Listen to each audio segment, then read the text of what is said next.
Avec son imperceptible sourire qui rappelle celui de Mona Lisa, le portrait de cette belle napolitaine est parfois appelé la mystérieuse Joconde d'Ingres. Frappé du charme de l'intimité, empreint de grâce, c'est l'un des chefs-d'œuvre les plus célèbres et les plus accomplis de la jeunesse du peintre. En 1807, Ingres est pensionnaire de l'Académie de France à Rome, et à cette époque, il n'hésite pas à sublimer le réel pour atteindre une sorte de perfection idéale. Pour cela, il recourt à des lignes pures et à des formes quasiment géométriques qu'il assemble avec génie. Les cheveux, séparés en deux parties sombres et quasiment identiques, répondent à la courbure du menton et des joues délicates, formant un ovale presque parfait.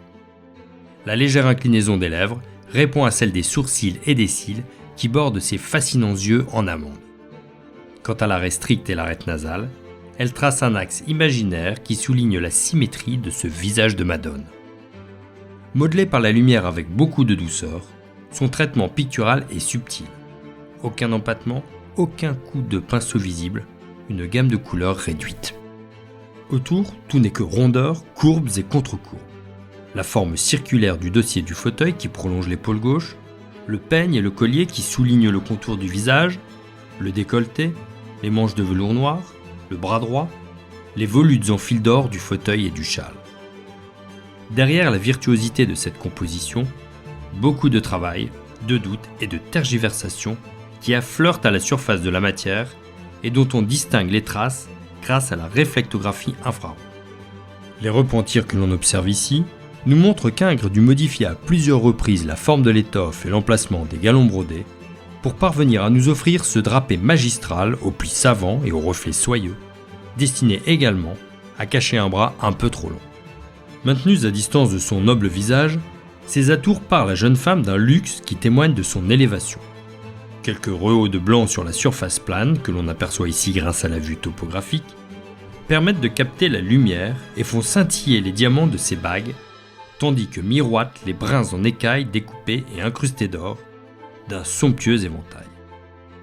En plaçant le rehaut de matière blanche, qui correspond au reflet de la lumière extérieure, sur le haut des pupilles plutôt qu'en leur centre, Ingres parvient à donner à son modèle une certaine intériorité, malgré la frontalité de son regard. Elle nous fixe, elle est avec nous, et un peu ailleurs. Peut-être songe-t-elle au baron Alquier, cet ambassadeur français dont elle est la maîtresse, et qui a commandé son portrait au peintre qui lui fait face.